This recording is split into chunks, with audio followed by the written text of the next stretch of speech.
काय फार फार तर 5 ते 7 वर्ष. आम्ही किती वर्ष जगणार आहोत? आम्ही काही 25 वर्ष जगणार नाहीत हो. फार तर 5 ते 10 वर्ष जगू. कारण आम्ही सर्वांनी आता वयाची 70 ओलांडलेली आहे. अन्न अन्न करून होणारे आमचे हाल शासन किती दिवस पाहणार आहे?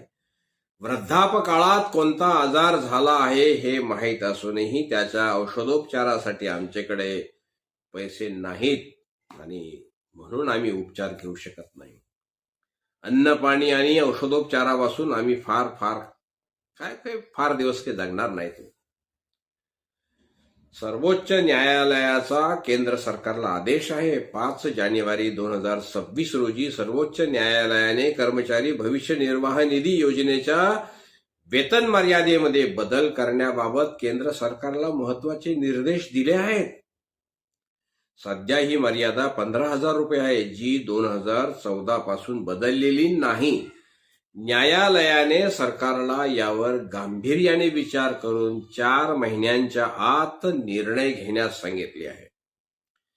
किमान पेन्शन वाढीचा प्रस्ताव शासनाकडे आहे. ईपीएफओ सध्या किमान मासिक पेन्शन 1,000 रुपयावरून 5,000 रुपयापर्यंत वाढवण्याचा विचार करत असल्याचे वृत्त आहे.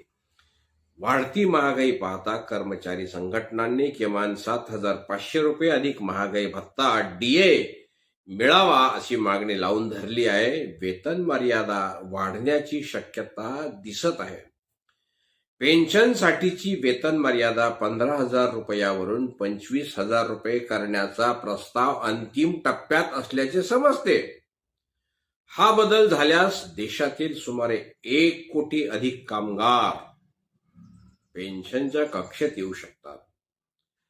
पेन्शनच्या थकबाकीची वाटप सुद्धा होण्याची शक्यता आहे. 2014 पासून प्रलंबित असलेल्या एपीएस 95 पेन्शन थकबाकीचे वाटप सुरू केले आहे, ज्यामुळे लाखो सेवानिवृत्तांना दिलासा मिळाला आहे.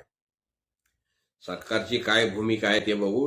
डिसेंबर 25च्या हिवाळी अधिवेशनामध्ये सरकारने स्पष्ट केले होते की सध्या किमान पेन्शन 1,000 रुपयेच राहील, परंतु पात्र सदस्य उच्च पेन्शनसाठी अर्ज करू शकतात. तथापि 2026च्या अर्थसंकल्पात यावर काही मोठी घोषणा होण्याची पेन्शन धारकांना अपेक्षा आहे.